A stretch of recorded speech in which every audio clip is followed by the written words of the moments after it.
आज की वीडियो में हम इसी टॉपिक को कवर करने वाले हैं जिसका नाम होगा बाढ़।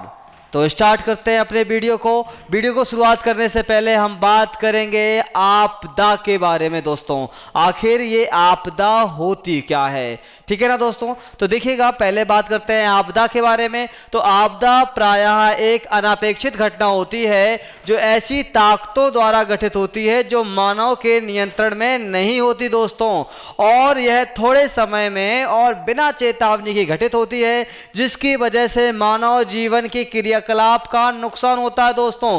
किसके? मानव जीवन के क्रियाकलापों का नुकसान होता है। किसका होता है?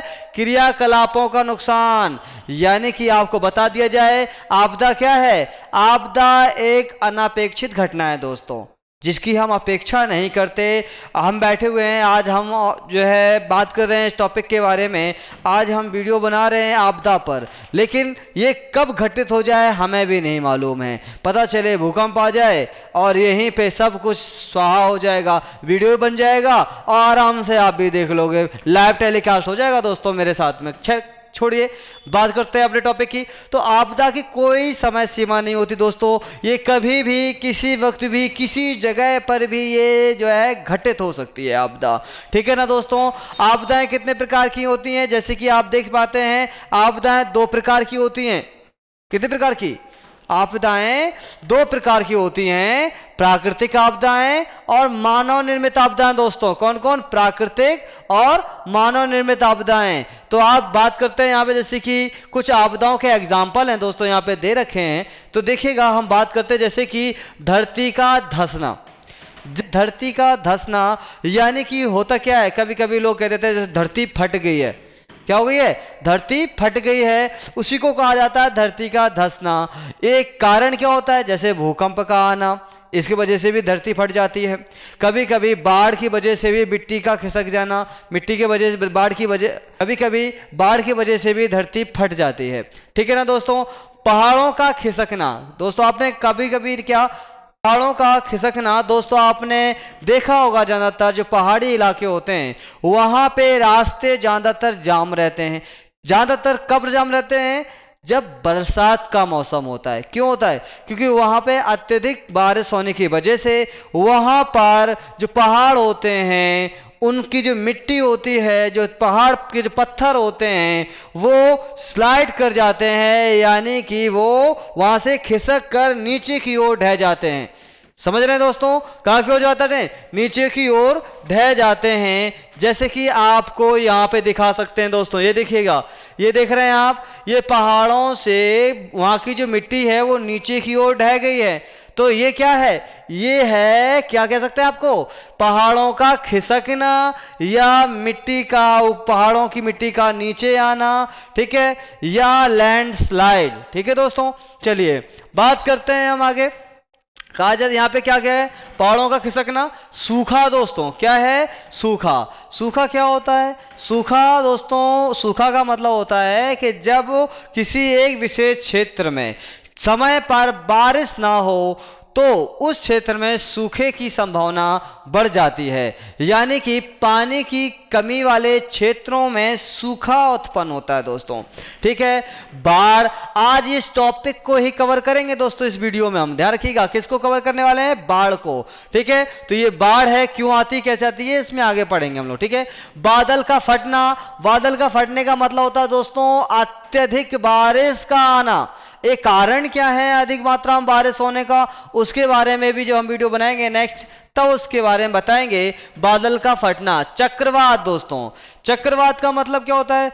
जब अधिक भारी वायु हल्की वायु की ओर तेजी से गति करती है, जिसकी वजह से क्या होता है, चारों तरफ से उस पे दबाव और प्रेशर पड़ता है और वो वायु तेजी से राउंड लगाने लगती है, और जिससे चक्रवात का निर्माण होता है। और इतने तेज होते हैं दोस्तों ये चक्रवात कि आप सामने आने वाली हर एक चीज को अपने साथ लेके चले जाते हैं, जिससे जान और माल का नुकसान अधिक मात्रा में होता है दोस्तों।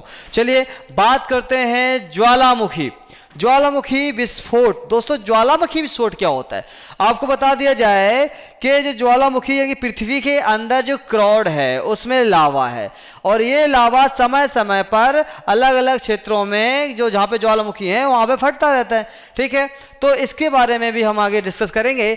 भूकंप की बात करें, पृथ्वी का कंपना, भूकंप का मतलब क्या होता है, पृथ्वी का कंपना, तो ये होता है भूकंप। ठीक है, इसके भी कई कारण हैं आने के, जब बसरते आज का वीडियो तो हमारा बाढ़ पर है। दोस्तों समुद्री तूफान का आना, ठीक है, समुद्री तूफान कैसे आते हैं, इनसे नुकसान क्या होता है, और यही वजह होता है समुद्री तूफान का। कई बार समुद्री तूफान आने की वजह से ही सुनामियां आ जाती हैं।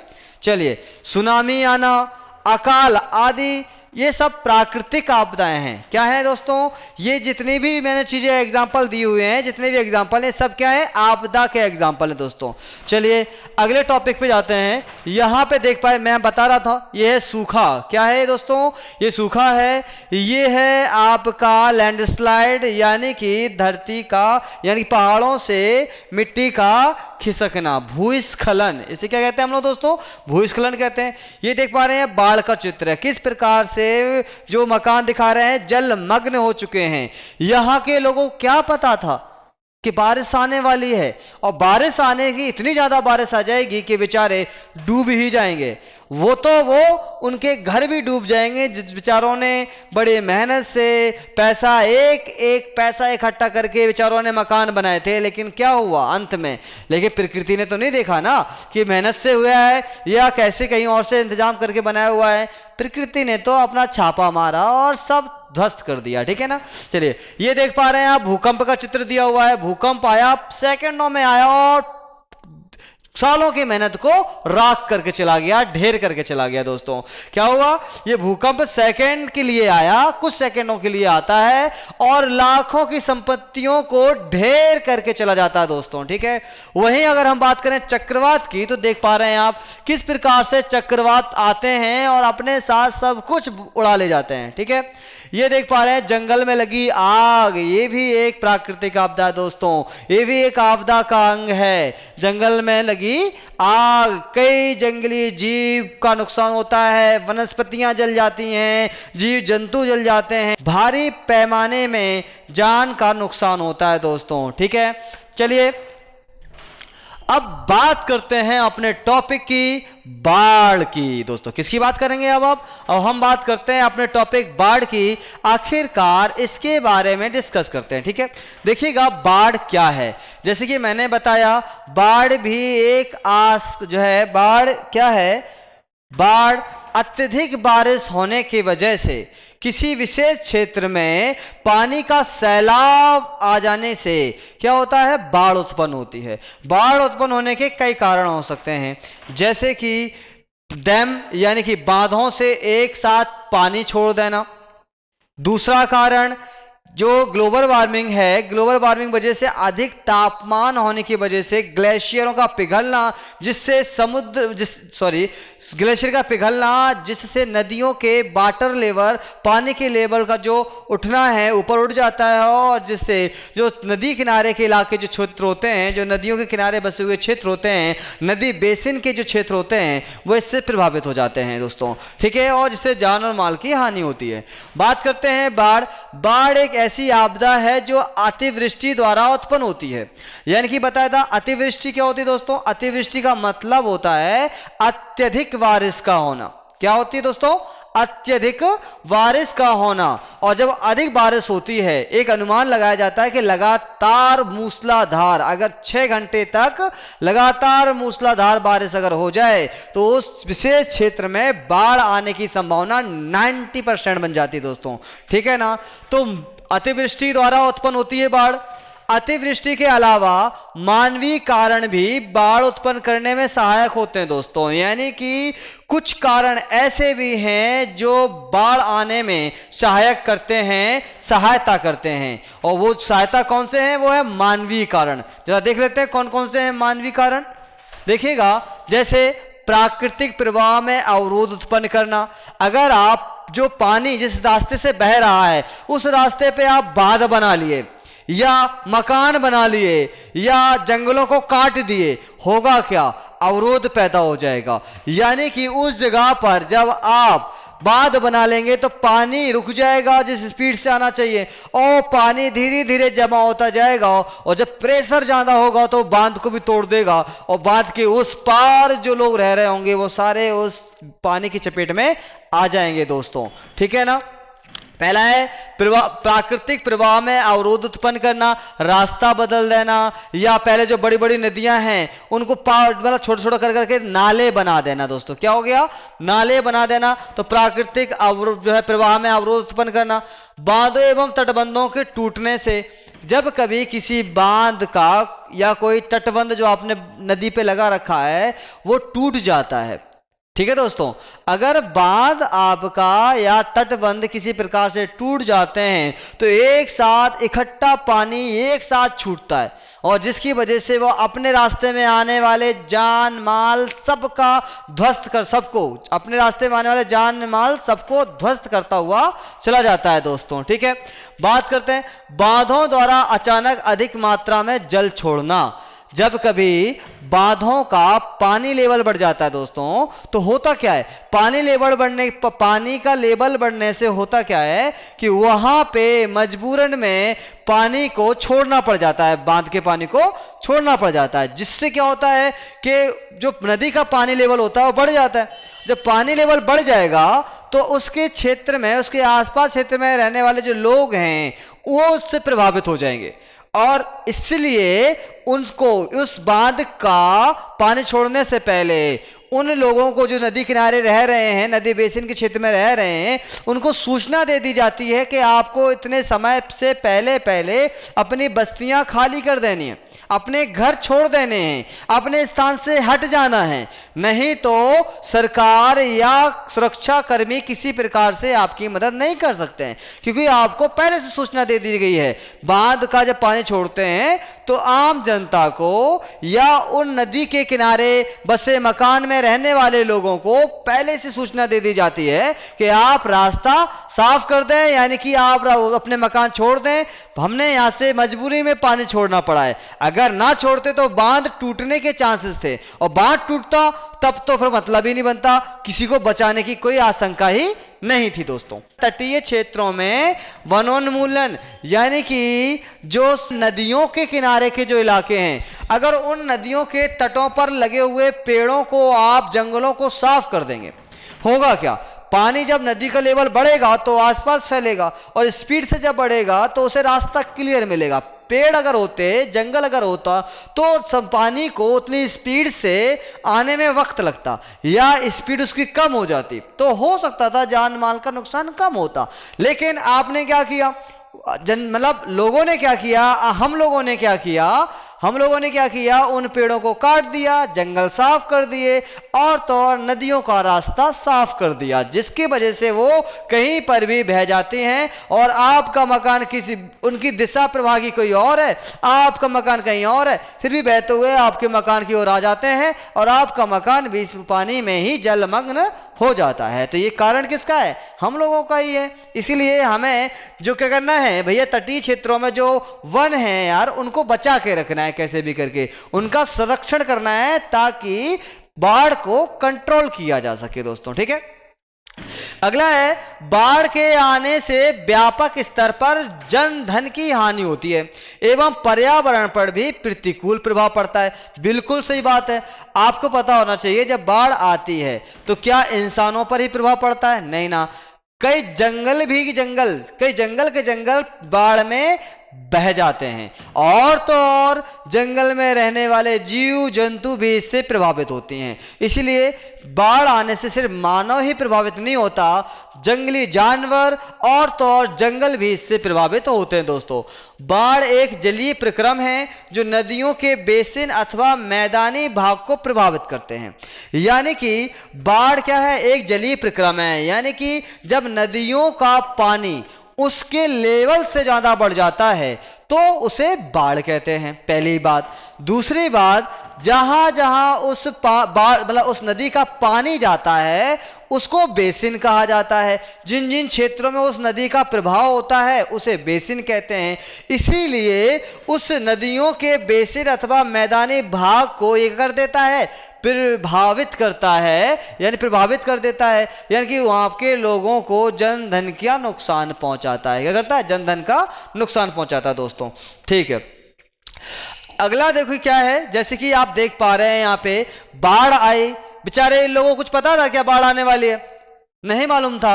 हो सकता है कि इनको पहले से जानकारी हो, तो बेचारे घर खाली करके भाग गए होंगे दौड़ दौड़ के, कोई दिक्कत नहीं है, भागो भाई, कोई दिक्कत नहीं, बाढ़ आई, भागो भागो। लेकिन अगर मान लीजिए इनको नहीं पता था, अगर इनको नहीं मालूम था और बाढ़ तो भैया अचानक से एकदम से आई, जब आए तो क्या बेचारे इन लोगों को कोई मौका मिला भागने का? नहीं। तैरना आता होगा तो बच जाएंगे, नहीं तो भैया ऊपर वाला ही इनका जो है ठेकेदार है, कुछ नहीं कर सकते। अब ऊपर वाला कौन है? सरकार। कभी कभी सरकार रेस्क्यू ऑपरेशन चलाती है, यानी कि बाढ़ में फंसे लोगों को हेलीकॉप्टर के द्वारा, नाविकों के द्वारा, भारतीय सेना के द्वारा, सुरक्षा कर्मियों के द्वारा यहां पे फंसे लोगों की जान बचाई जाती है। जैसे आप देख पा रहे हैं इन्होंने कैसे अपने अपने जो है अपनी व्यवस्थाएं बनाए रखी हैं। ये देखिए सारे के सारे मकान जितने भी हैं सब पानी में जलमग्न हैं, पेड़ भी जलमग्न हो रखे हैं। ठीक है, तो ये बाढ़ का प्रकोप ही समझ लीजिए आप। यहां तक कि इसमें जन धन का है, वो जन धन की अधिक पैमाने पर नुकसान, जन धन को अधिक पैमाने पर नुकसान पहुंचाती है बाढ़। ठीक है, चलिए अगला टॉपिक की बात करें। देखिएगा बाढ़ के प्रमुख कारण क्या हैं। बाढ़ के जो कारण हैं वो क्या हैं? आखिरकार बाढ़ किन कारणों की वजह से आती है दोस्तों? वे कौन से कारण हैं? पहला देखें, अतिवृष्टि, अत्यधिक बारिश बारिश का कारण बन जाती है। अत्यधिक बारिश भी बाढ़ का कारण बनती है। मैंने बताया था जब लगातार मूसलाधार 6 घंटे तक अगर बारिश होगी तो उस क्षेत्र में बाढ़ आने की संभावना 90% हो जाएगी दोस्तों। ठीक है, अगला है पर्यावरण विनाश, विशेषकर वनोन्मूलन। आपको बताया था अगर हम पर्यावरण को नुकसान पहुंचाते हैं, यानी कि पेड़ पौधों को काटते हैं, वन को साफ कर देते हैं, तो पानी को रास्ता मिल जाता है आने का, और ऐसी कंडीशन में जो उसका मूल रास्ता था जाने का वो वहां से भटक जाती है और बस्तियों में पानी बहता हुआ चला जाता है, और जिससे जान माल का नुकसान हो जाता है दोस्तों। बात करते हैं भूस्खलन की। भूस्खलन यानी कि एक चीज बताइए आप मुझे, भूस्खलन कब होता है? अगर आप चारण भूमि को खत्म कर देंगे। चारण भूमि मतलब क्या होती है? यानी कि जहां पे घास लगी होती है। घास ही करती है मिट्टी के ऊपरी परत को जकड़ के रखती है, पहली बात। दूसरी बात, जब हम पेड़ पौधे काट देते हैं तो उनकी जड़ें जो होती हैं वो मिट्टी को बांध के रखती हैं। अगर हमने पेड़ पौधे काट दिए, पेड़ पौधे हमने काट दिए, अब काटने के बाद उनकी जड़ें जो थी वो खत्म, उनकी जो एनर्जी थी वो खत्म। ऐसी कंडीशन में क्या होगा कि जड़ें अब मिट्टी को बांधे नहीं रख पाएंगी, और ऐसी कंडीशन में हवा भी मिट्टी को जो है उड़ा के ले जाएगी, और जब पानी का सैलाब आएगा तो पानी बड़े आराम से उसको काटते हुए अपने साथ बहाकर ले जाएगा दोस्तों। ठीक है, प्राकृतिक जल प्रवाह में अवरोध। हम क्या करते हैं? जल प्रवाह में रोक लगा देते हैं। यानी कि जैसे कि आप देख रहे हैं यमुना नदी, यमुना नदी आप देखेंगे किस प्रकार से गंगा यमुना जो बड़ी बड़ी नदियां हैं उनके किनारे शहर बसाए गए। शहर तो बसे ही बसे, लेकिन उनके साथ साथ बहुत सारे नगर बस गए किनारे किनारे। बनते बनते वो शहर जो इतनू सा था वो इतना बड़ा शहर बन गया। बना कैसे? वहां पे रोजगार के अवसर थे, स्वास्थ्य सुविधाएं उपलब्ध हैं, तो धीरे धीरे वो नगर महानगर बन गए। लेकिन नदियों का जो आकार था, जो नदियां इतनी इतनी मोटी थी, इतना चौड़ा क्षेत्र था, नदियों का प्रवाह क्षेत्र इतना था, वो घटकर नाले के रूप में हो गया। अब बताइए, जो पानी इतने क्षेत्र में जो है बहता था, उसको इतना मौका मिलेगा तो क्या उसमें बह पाएगा? नहीं ना, वो इतने में ही बहेगा, और जो इतने में जो लोग रह रहे हैं ना वो उसी की चपेट में ही आने बच जाएंगे, वो नहीं बच सकते हैं ना। ठीक है, बाढ़, तटबंध तथा बैराज का टूटना। जब कभी बाढ़ आने से बाढ़ के तटबंध टूट जाते हैं, डैम वगैरह, बांध वगैरह जब टूट जाते हैं तब बहुत भयानक बाढ़ आती है। इतनी भयानक बाढ़ आती है दोस्तों कि उस बाढ़ में, क्योंकि एकदम सूचना नहीं दे सकते आप, जब सूचना नहीं दे सकते हैं तो ऐसी कंडीशन में वो बाढ़ जान माल का अधिक नुकसान पहुंचाती है। जब बांध टूट जाए या बैराज टूट जाए, अल्प यानी कम समय में मूसलाधार वर्षा का होना। जब कुछ समय जैसे 6 घंटे ही आप लगातार मूसलाधार वर्षा हो जाए तो भी बाढ़ आ जाती है। अतिरिक्त जल का तीव्र प्रभाव। अतिरिक्त जल का तीव्र प्रभाव का मतलब यानी कि एक्स्ट्रा जल जब आता है पानी में तो वो बहुत तेजी से आता है। जब तेजी से आता है तो अपने सामने आने वाली हर चीज को बहा के लेके चला जाता है। ठीक है, तो ये कुछ कारण हैं किसके हैं, बाढ़ आने के। आखिरकार बाढ़ के वो क्षेत्र जो हर साल बाढ़ से प्रभावित होते हैं दोस्तों, यानी कि हम बात करेंगे बाढ़ के उन क्षेत्रों की जो हर साल बाढ़ से प्रभावित होते हैं। यानी कि आप देखेंगे सबसे ज्यादा हिमालय की नदियों के ऊपरी जल क्षेत्र जिसे पीड़मांड क्षेत्र कहा जाता है।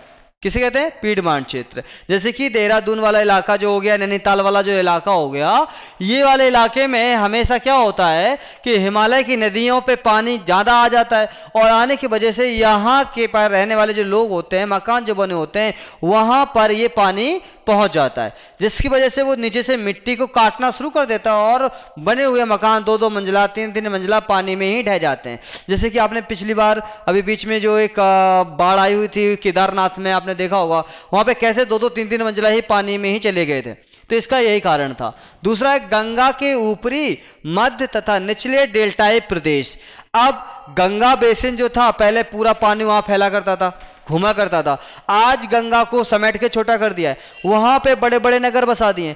अब जब पानी लेवल जब बढ़ता है तो ऐसी कंडीशन में वो तो अपना क्षेत्र ही पकड़ेगा, बताया था मैंने, वर्णन क्षेत्र पकड़ेगा। जब अपना क्षेत्र एरिया पकड़ेगा, प्रवाहित क्षेत्र पकड़ेगा, तो उसमें जो मकान आएंगे उनको बहा कर ले जाएगा। ठीक है ना, तो ये भी आ जाता है गंगा को ऊपरी, मध्य तथा निचले डेल्टाई क्षेत्र। जैसे बात बताए ऊपरी क्या है, जैसे कि अगर हम गंगा के ऊपरी क्षेत्र की बात करें तो जैसे कि अभी बताया था केदारनाथ और आपको बताया था देहरादून, ये क्षेत्र जो हैं वो इससे प्रभावित होते हैं। उसके बाद मध्य में, गंगा के मध्य में उत्तर भारत और बिहार आ जाता है।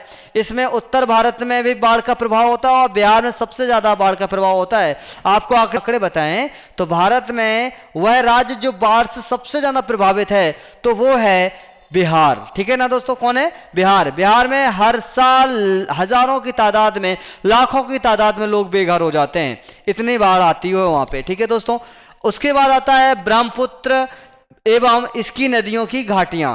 ब्रह्मपुत्र क्या करती है कि ये 1000 से भी ऊंचा फीट से जब नीचे आती है तो बहुत तेज इसकी धारा होती है। अरुणाचल प्रदेश में घुसने के बाद जब ये आती है तो देखो मेघालय साइड में और यहाँ पे नागालैंड साइड में सब में पहाड़ियां होती हैं, असम खाली इलाका पड़ जाता है। और जब वहां से तेज ब्रह्मपुत्र की धाराएं आती हैं तो इसमें असम जो होता है सबसे ज्यादा प्रभावित होता है और इसलिए वहां के लोग लाखों की तादाद में बेघर हो जाते हैं। और सबसे ज्यादा बाढ़ का प्रभाव ब्रह्मपुत्र कहां फैलाती है, कहां पर लाती है बाढ़ का प्रभाव सबसे ज्यादा, कहां फैलता है ब्रह्मपुत्र के द्वारा, असम में दोस्तों। कहां, असम में।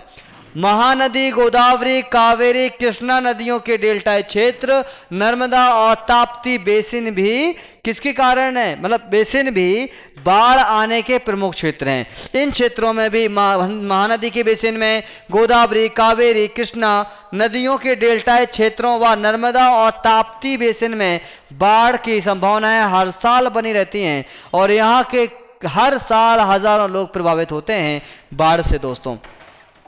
जैसे कि आप देखेंगे बाढ़ की समस्याओं के नियंत्रण हेतु निम्न सुझाव उपयोगी हो सकते हैं। वे सुझाव कौन कौन से हैं दोस्तों, जैसे सहायक नदियों पर छोटे बांधों का निर्माण किया जाए जिससे पानी का एक साथ प्रभाव जो एक साथ बहाव जो है तेज ना हो सके, उस पर रुकावट हो, धीरे धीरे पानी एरिया कवर करता हुआ जाए तो जिससे एक साथ पानी के बहाव का झेलना दिक्कत नहीं होगी, पानी को आराम से झेला जा सकता है। ठीक है, चलिए सहायक नदियों पर छोटे बांधों का निर्माण, यानी कि जो सहायक नदियां होती हैं ना दोस्तों उन पर बांध बना दिया जाए जिससे क्या होगा कि जो सहायक नदियों का पूरा पानी जो है वो जो एक साथ बड़ी नदी मिल जाता है वो नहीं पहुंच पाएगा समय पे और वो थोड़ा थोड़ा टाइम लेगा, जिसकी वजह से तब तक आराम से छोटा छोटा पानी आगे बढ़ता जाएगा और बड़ी सी नदी पर एक साथ पानी का घनत्व नहीं बढ़ेगा और बाढ़ आने की संभावनाएं कम हो जाएंगी दोस्तों।